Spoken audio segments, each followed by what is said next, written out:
Good afternoon, everyone. I am Amit Madan from Investor Relations team, HT Media Group. I would like to welcome you all to the Q2 FY 21-22 earnings webinar. Kindly note that all the participants' line will be in the listen-only mode, and there will be an opportunity for all to ask questions once the presentation concludes. Now I hand over the call to Ms. Anna Ibrahim, Head Investor Relations. Thank you, and over to you, Anna. Thank you, Amit. Good afternoon, everyone, and welcome to the conference call of HT Media Group. We will be covering this evening the results for the quarter ended 30th September 21. With me on the call today is Mr. Piyush Gupta, Group CFO, Mr. Sandeep Gulati, CFO of Hindustan Media Ventures Limited, Mr. Parvez Bajan, Group Controller, and members of our Investor Relations team. The results of both Hindustan Media Ventures Limited and HT Media Limited have been uploaded on their stock exchange, so I assume you would have had some time to go through the results. Today, our remarks will track the presentation on this Zoom webinar. This presentation is also available on the stock exchanges as well as the Investor Relations section of our website. Before we get started on the presentation, I will draw your attention to the disclaimer regarding forward-looking statements on your screens right now. Kindly keep this in mind as we progress on the call. Moving on to slide 3, this gives our chairperson's comments on the performance of the company for the second quarter of this fiscal year, and I quote, "The operating environment improved progressively during the second quarter as the Indian economy gradually emerged from the impact of the second wave. It was marked by a decline in COVID cases, a significant pickup in the pace of vaccination, and a sharp recovery in economic activity driven by improvement in consumption demand and sentiment. The positive macroeconomic scenario prompted businesses to revive consumer outreach through advertising. As a consequence, advertising revenue across our print and radio businesses has shown significant improvement over the same quarter last year, with both large and small businesses spending on advertising. Circulation revenue too grew well. Our Shine business reported a strong double-digit growth during the quarter, led by Shine Learning. We witnessed improvement in operating profit margins on the back of strong volume growth and better yields, even as commodity prices continued to rise. As the economic indicators continue to improve with the opening up of economy, we are hopeful of capitalizing on resurgent demand, especially during the upcoming festive season. We continue to stay focused on delivering credible, reliable, and engaging news and analysis, information, and entertainment to our audience." Quote ends. Moving on to slide 4. This covers the agenda for the day, and as is customary, I will now hand over the call to Piyush to take you through the details of the presentation. Thank you, Anna, and good afternoon, friends. Season's greetings and a very happy Diwali wishes in advance to everyone. On your screens on the webinar, you have the agenda. We'll be looking at the results both in consolidated and business unit performance. In print, we'll look at English, Hindi, digital, and radio. So moving forward, so as you can see, our total revenue on a consolidated basis versus the same period last year grew by 46% to 440 crores. And if you look at it sequentially, it was even a higher growth at 57%. Of course, the first quarter is the one which got impacted by the second wave of COVID. EBITDA margins at 83 crores, are far ahead of the same period last year, and also ahead of the first quarter FY22. EBITDA margin comes to a very healthy 19% and PAT at 29 crores at a PAT margin of 7%. Net cash, we closed at 991 crores. Moving on. If I just delve into the print business, so on the print, our total ad revenue came at 247 crores, which is a 52% growth. Circulation revenue at a healthy 50 crores, which is a 13% growth. And hence the total operating revenue came at 39%. Operating EBITDA, which had gone into the red in the first quarter and indeed the same period last year, comes back to a very healthy 12% with operating EBITDA at 39 crores. Moving on. If you just look at the English publications, which is Hindustan Times and Mint, our ad revenues in Hindustan Times and Mint came at 133 crores, which in the first quarter was 69 crores, and last year was 76 crores. So pretty healthy jump of 93% sequentially and 75% versus last year. Circulation revenue are more or less range bound at about 7 crores, which of course in the last year had come down to 4 crores. Moving on. If you look at the key revenue numbers in Hindi, our ad revenues came at 114 crores, which is a 32% jump over last year and 80% jump over the immediately preceding quarter. And our circulation revenue is pretty much in the same range between 40 to 45 crores, coming at 44 crores. Moving on. On the digital segment, our operating revenue came at 33 crores. I would like to point your finger on the first note. This VC Circle acquisition is sitting in these numbers. So 33 crores as against the second quarter last year of 21 crores with a virtually break even. Moving on. And the last segment is our radio segment. As we can see, our revenues came up to 24 crores, which versus the first quarter of 12 crores is nearly 100% increase, and versus the same quarter last year is about a 59% increase. Operating EBITDA is very close to break even, which had really slumped even in the previous quarter and the last quarter, is very close to a break even situation.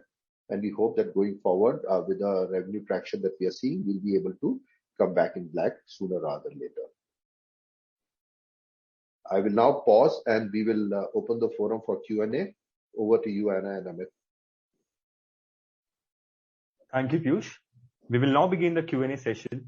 To ask a question, participants can use raise hand option given on the Zoom screen. Before asking, please introduce yourself with your name and the name of your organization.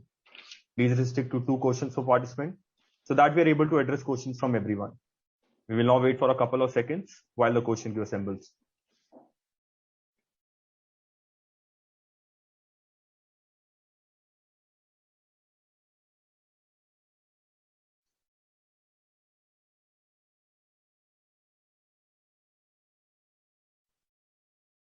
The first question is from the line of Chaitanya Motani. Chaitanya, please unmute yourself and ask a question. Hello, can you hear me now? Yes, we can, Chaitanya. Please go ahead. Hi, good morning, Piyush. I'm an individual investor. So my first question is, so basically in the presentation, it's shown that the net cash has fallen from 1,033 crores to 991 crores. First, I would like to know why is that? Because we haven't made any significant investments and our profits have significantly increased over the past quarter. Chaitanya, very simple answer. Right now, there is some investment which is going into working capital. If you look at the balance sheet which we have published, there's some amount increase in working capital because as the revenue traction has improved in these 30 days, the collection period always has a 60 to 75 days lag. So there's a build up in working capital which will start getting collected in the third quarter. That's the only reason. Okay, and my second question is that we saw that HMVL had put in a bid for an IPL team. So like basically in the past 5 years, our stock has fallen from 75 rupees to 26 rupees. I'm talking about HMVL here. So that's basically a 66% fall in our stock price. So, and there has been a lot of problems saying that our company has been insufficient in capital allocation. So why did you want to go into something like an IPL team? Well, Chaitanya, good question. So let me try to articulate. Capital allocation is something that the board considered it to diversify the streams of revenue. If you look at, of course, our bid was an unsuccessful bid, and we obviously fixed a financial box very clearly, understanding if it comes for a rational thing, whereby we can have a long-term sustainable returns for the shareholder. And this obviously our very long-term contract, then we would have gone for it because, it didn't come for it. It went to what we believe is a irrational territory. We did not go forward. Having said that, you have to understand the diversification journey that we were trying to do in HMVL was to drive the non-print revenues, for a very long period of time. As you know, that the revenues in IPL are driven primarily by broadcast revenues and other sponsorship revenues, which don't have a direct correlation with the cyclicality of the print revenues. At the right price, had that happened, and also the third leg that I'm forgetting in that whole bid is not just the broadcast revenue, it has a very substantial piece of digital revenues also bidding in it too. But if you would get that at the right cost, that would still have been worth it, and that in the board in its best governance thought that we should put in a bid at a right bidding price, provided we would have got it. This would have been good, but right now we've not got it, so it's water under the bridge. So basically, the major problem with our shareholders with the trust of the management is that, as you can see that our stock prices have fallen in the past 5 years by 66%, and you haven't even given out proper dividends. That even when we have such large amounts of cash, our two of larger listed peers have given huge amounts of dividends, sir. Even in this year, sir, Jagran and DB Corp have given out dividends. So why is our company not doing that? Because we aren't. Look, Chaitanya, I've heard your question, Chaitanya. Let me try to answer this whole bit. This piece around dividend, as you can understand, the majority of company of HMBL is held by HTML. Most of the money, apart from the tax leakage to the government, would have come back to HTML. Of course, why have the competition given? I can't answer that. But really the whole thing that I've been trying to explain on various calls is we want to invest monies into businesses which can create a sustainable stream of cash flow. As far as the question around the stock prices is concerned, really can't comment on the market, but if you track down the stock prices of all the other listed companies, you will see everything is moving in a certain band. So how the markets are valuing it is up to the market to say, and I really can't comment on it. But the markets have not been very kind, and I absolutely believe that if there is a certain lever which will unlock the value for all shareholders, majority and minority, that is what we are trying to explore. Giving out dividend is the easy way out, but really doesn't serve the long-term value creation for shareholders. But sir, I understand that. I have no problem if a company doesn't give out dividend. If we try to be a growth story. So it's not just that the market is not rewarding us. So if you see the profits from the past 5 years, they have been consistently falling, sir. The accounting profits have been consistently falling. And the second thing that you stated that, yes, I agree that giving out dividends is easy. So, but if our capital is not we aren't getting a decent return on capital, I think so. Won't it be better if we get dividends at least? I have no problem if you invest it somewhere. But if the investment is not giving us returns, because evidently it hasn't given us any returns for the past 5 years, so shouldn't there be a change in that, sir? Chaitanya, from HMBL, we haven't done too many investments in the past 5 years. If I may draw your attention to that, we are trying to incubate a few new products, etc. in this year. And you would have seen the unallocated sector that we have done, because the markets are changing as rapidly as they are changing. We are trying to create products which, basis the demand that we are seeing is coming from the market, can create a new revenue stream. And that's the whole intent. From HMBL, I don't think we've invested heavily in the last 5 years. This was an intent to do some rational diversification, which obviously was not rational, as we found out, and hence we are still sitting on cash. I would love to deploy it tomorrow, but just for haste, I don't think we should be taking a decision which we might repent later on. I hope I answered your question. Yes, sir. I would just like to end it. If you are not investing the HMBL cash, you could at least give us a... Chaitanya, sorry to interrupt. May I please ask you to come back to the queue? There are other participants. Okay, sure. Thank you so much. Thank you. The next question is from Anish Jobalia. Anish, your line is open. Please unmute and ask. Hi, good afternoon, and thank you for the opportunity. So I wanted to ask a couple of questions. One is on the print side and on the Hindi print side, and the second is on the radio. So first, to set the context, if you look at first of all, fantastic recovery in the revenues versus the last quarter.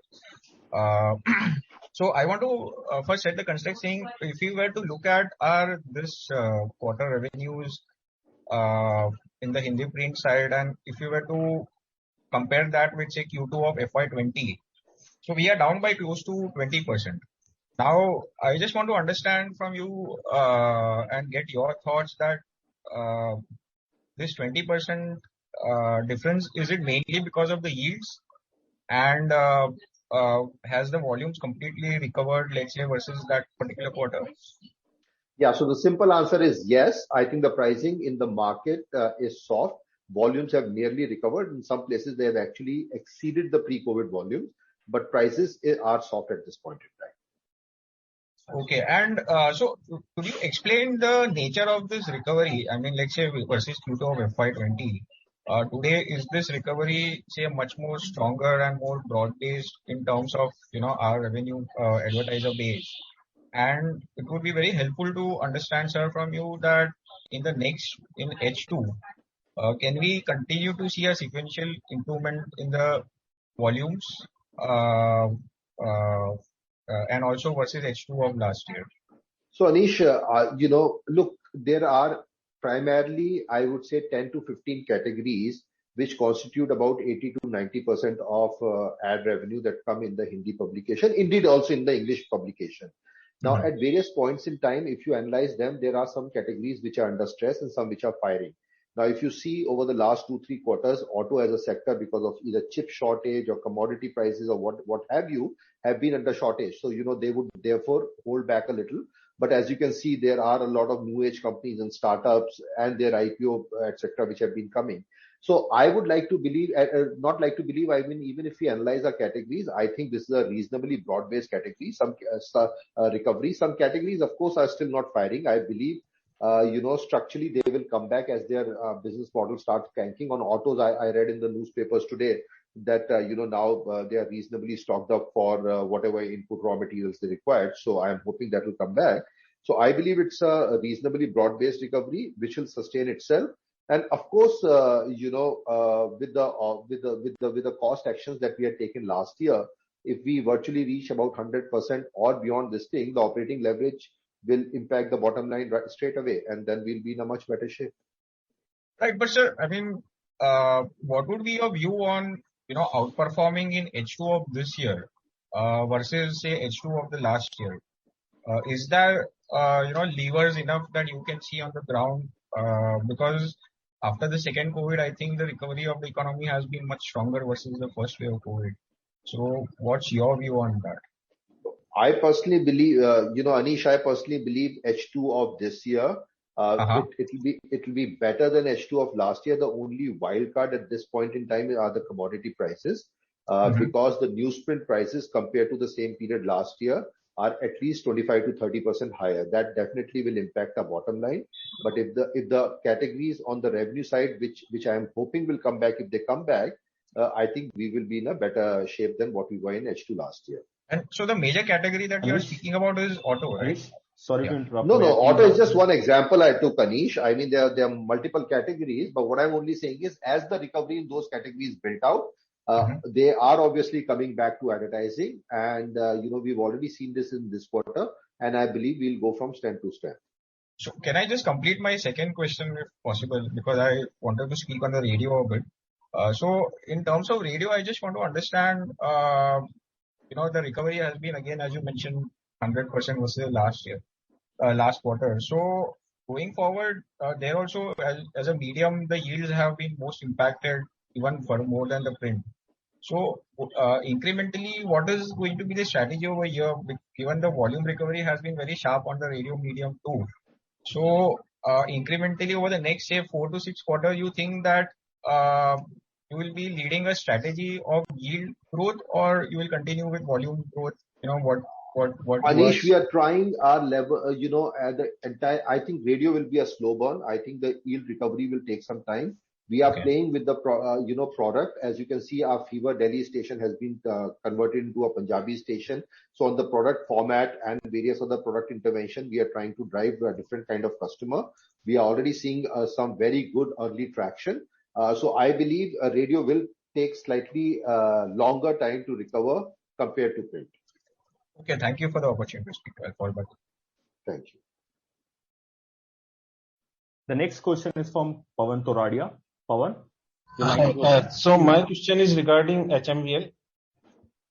So Pawan. last quarter you told that this is due to the reported loss was due to the printing papers, that the cost was high. So what were the levels in this quarter, and what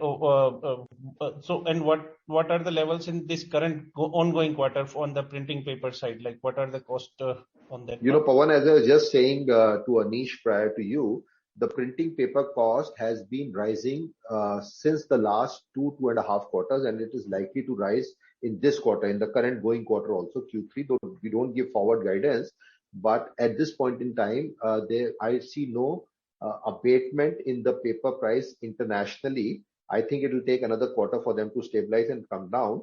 But the good news is we are building up inventory, at the best possible procurement prices that we can. But, in the third quarter, they will marginally go up from where they are still. Yeah, we are, to just add on to that, we are around 44,000 at this point of time. Okay. For him.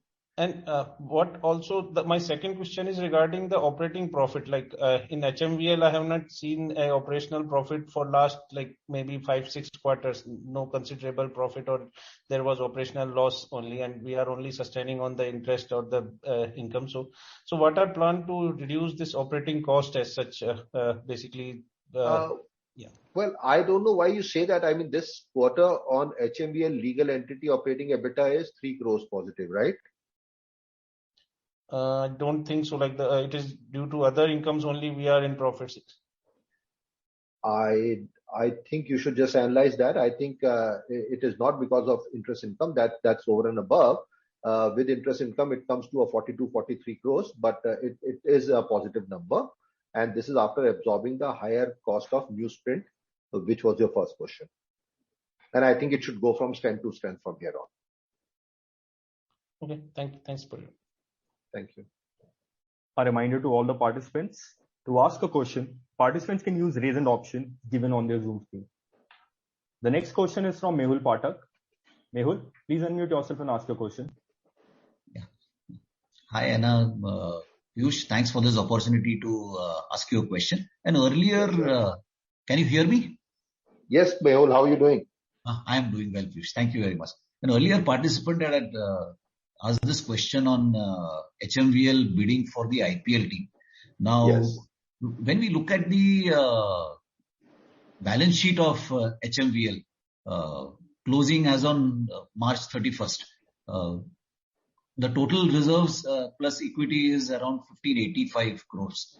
Net block is around 250 crores. So roughly the company has on its book at the most 1350 crores, 1300 to 1350 crores to invest, by liquidating other investments. So just want to understand at a conceptual or a philosophical level, if you can share some perspective on what is the board thought in bidding for an IPL team when you have only 1300 crores on your books. An IPL team, when I see for the bids, it went for 5,000 crores to 7,000 crores. So yeah. If let us say you had won the bid, I don't know what amount you all bid for. Where did you plan to raise the resources from? Because then it is like the cart pulling the horse. If you had won it for 5,000 crores or 4,000 crores, you would need a debt or raise some 2,500, 3,000 crores, and there would be no money for anything else. Yeah, that's okay. Mehul, simplistically stating, this 5,000 crores and 7,000 crores that you are seeing, if you look at the IPL bidding document, these were to be paid on a straight line in the next 10 years. So it was not a straight up payment. So that's one fundamental difference, the way you are calculating from the reserves and equity. And also from a reserves point of view, what you're not counting is we've got reasonably, we've got a AFE book, at least half of that is reasonably liquid, which is in real estate. That can also be deployed, but there was no question of putting upfront 1,000 or 1,500 crores and taking away all the resources. All these payouts to BCCI was, as per the bidding documents, was staggered equally over the next 10 years. And to add to that, Mehul, over that period, of course, the broadcasting income will also come in. So it's right. So, Mehul, actually, look, I know those numbers that we all saw in the press, were very, very big numbers. But basically, the way we went around this model is, first we looked at the financial sufficiency. So this, the number that we wanted to bid to be paid over the next 10 years. Then we took an estimate of the broadcasting, right? Our IRR expectations were set, and we were basically creating an IRR which is north of what we are seeing right now. Had we got it for that number, it would have been a very good adjacency to a media business, But if you don't get that for a number for your bidding price, then the IRRs would have fallen massively, and hence we kind of opted out and we did not revise our bid. That's the long and short of it. But obviously we were not betting the farm on this thing by pulling debt, etc., because that payment was not to be made upfront. No, I understand, Piyush. Thanks for the clarification. But when you look at HMVL, it generates on the best circumstances makes 200 crore of net profit. So for such a big bid to be put in, I think we are lucky and fortunate that we lost the bid. Well, what am I supposed to say? No, it is very apparent from the balance sheet. A balance sheet which is 1,500 crores. How big an investment, even if you are justifying by saying that, yes, we would have to pay 400 crores or 500 crores a year to BCCI. No, we wouldn't have had to, Mehul, because it's a function of the broadcasting income, right? So it's what we get as broadcasting income net of what you end up paying as fee. So it's obviously the biggest assumption is on what is the expected broadcasting rights over the next 5 to 10 years. And there's equally media reports around it. So obviously it was basis of that. Otherwise, we were not contemplating paying this kind of a number over the next 2-3 years. And everybody who is bidding is thinking there is no risk in bidding for IPL, which of course there is. It's a broadcasting income is an unknown. Correct. So obviously scenarios were done to kind of evaluate that. But yes, it's not it can never be a 500 crore, right? Because whatever it is, it will come into negate that. Correct. Even if you look at companies like Sun TV and all, they are not, everybody thought they would be laughing their way to the bank with the IPL bids, but that is not happening, At the end, even Sun TV makes, after all costs, at least some 30-40 crores at the end, So, I don't know what was their bidding price and, how much is the IRR coming out on that, but it is not very attractive. Yeah. Fair enough, Mehul, now that's water under the bridge. As you said, whatever you said, but had it not come for our bid amount, we were not even contemplating of raising the bid amount, is all I'd like to say at this point. Thank you very much, and all the best for the next 2 quarters. We are looking forward to some good numbers. Thank you for your wishes, Mehul, and wishing you a happy Diwali to you and family. Thanks. To you all too. Thank you, Mehul. The next question is from Yash R. Yash, please unmute yourself and ask a question. Yeah, good afternoon, Piyush. So I actually have a couple of questions which are nothing but a build-up of previously asked questions. First one being on the other income part, mainly in HMVL. Now we are seeing that it has come at around 40 crores, and in the previous quarter it was around 21. So, if you can just give us as to what has driven this amount. Primarily the interest in, Anna, please go ahead. Yeah, there is the large component is interest income. However, any mark-to-market gain that we get on our investment portfolio done through the AFE book also gets reported here. In both, there's been a positive higher number vis-a-vis the previous quarter, which is why we have a higher other income.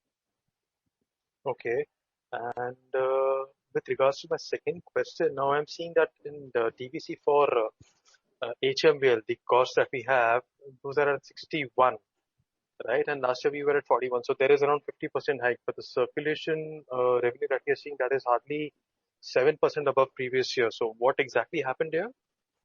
Sorry, which is your first part of the question was not clear. First part of the question was my consumables, the materials that were consumed.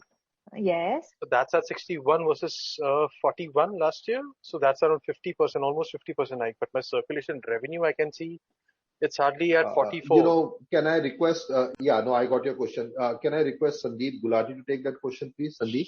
Sure. So basically, I know good that you asked that question. So circulation revenues are driven by the print orders which we have and which has been growing. And that's what you have seen, a gradual growth there. But the paper consumption is also a function of the ad volumes which are getting printed, so you have seen significant jump there, and that requires more pagination in the paper. So that's one driver. And the other thing which we alluded towards earlier as well, the newsprint prices have shot up significantly over time. Last year we had the stocks at much lower prices. We were at the lower end of the cycle. At this point of time, they are creeping up. So Those are the factors which are driving this change. So, And just to add one point, Yash, to what Sandeep just alluded towards, as one of the prior speakers said, the recovery in Q2 has, after the second wave, has been much sharper than the first wave. So if you remember, same period last year, our print orders were still lower than what they are now. So, right now, as we build up our print orders, so there are more copies, what they were in the second quarter last year. And of course, the prices are higher and, ad volumes are much higher, therefore more pagination is happening. so what are the copies? Where are we standing in terms of copies for this quarter for HMVL? No, copies data is not something which We don't share. we don't share. Yeah. So we won't Actually, be able to. we are building it up. Yash, if you want more information on that, I would request you to kind of look up the ABC website, Sure. and you'll get good information from there. Okay. Just one thing. You said the newsprint rate was around 44,000 for this quarter. Yeah, That's What was it? correct. What was it in the last period, last year? about 33,000. Sorry, 33. 33. Same period last year was 33. Okay, so 25% hike is something that we're seeing over here. Yep. And we are expecting a little more as we go forward because we are hoping that it will only stabilize after that. Okay. All right. Thank you. Thank you. Thank you, Yash. A reminder to all the participants, to ask a question, participants can use raise hand option given on their Zoom screen. The next question is from Chaitanya Motani. Chaitanya, please unmute yourself and ask your question. Yeah, hello Piyush. Thanks for Chaitanya. taking the question again. So the AFE last quarter you said that the 250 crores worth of shares are part of AFE. So is that part of net cash or is that excluding net cash? No. AFE is not counted in cash and cash equivalent. That is not counted in net cash. That's sitting in the investment line. So basically it's about 1100 crores net cash in HMBL and 215 crores more, right? About 300. The entire AFE book in HMEL will be another 300 crores because it's not just equity, we also have real estate. So about 280 to 300 crores will be additional investments. And lastly, my second question is that, like you said, that you're trying to diversify your streams of revenue, and like we weren't able to successfully bid for the IPL team. So, what are your future plans to diversify the business in HMBL? Yes, Chaitanya, look, I think at any given point in time, the board is looking at multiple opportunities. I think, look, the big thing which is happening is we are seeing that the digital medium is virtually on steroids, and we are seeing supernormal growth come there. As a matter of fact, in our sister organization, which is DCL, which is parallel to HT Media, we are seeing superlative growth happening there. So there are multiple proposals which the board is deliberating. Obviously, I wouldn't be able to call out those proposals unless and until the board adopts those proposals. But all those proposals are how do we participate in the new economy and those growth rates, and there is a certain element of digital medium, because that's also a call that we are seeing that the consumers and the customers are wanting that. Yeah, I understand, Piyush, that you can't reveal the names of the opportunities, but can you broadly tell, like, I know there's digital and then under digital there's streaming, there's broadcasting, there's OTT. So that's what I'm trying to ask. Look, Chaitanya, I can give you themes, but I won't be able to, delve any more into that. All these things that you just said, either trying to develop these products in-house, which we are doing, within HMDL, or looking at various opportunities which are being presented to the board. The board is deliberating. All those things are in works. Now, the product work that we are doing obviously is gaining strength to strength. Maybe in 1 or 2 quarters, we will be bringing those products to the market. We can't say right now. But as far as the inorganic stuff is concerned, maybe those things will go forward or not go forward. At the right time, we will definitely come to all the investors and announce that. Okay. Thank you, Piyush.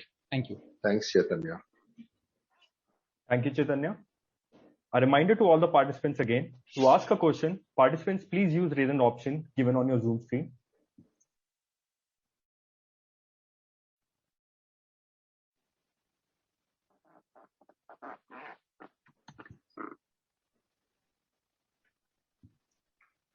Since we have exhausted all questions from our participant, with this, we come to the end of our Q&A session. If you have any further queries, please reach out to Investor Relations team. Our contact details are given in the investor presentation and are also mentioned on our website. I now hand over to Piyush for closing remarks. Thank you, Nishant.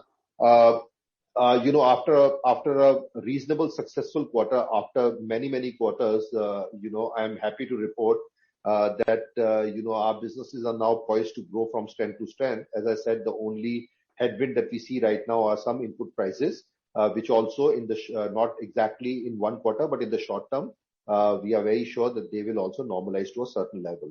I hope that we will be turning out better results, and I look forward to seeing you all in the next quarter's conference call. Till then, I wish you the best of health and a very happy Diwali in advance to all the investors. Thank you very much. Have a great day.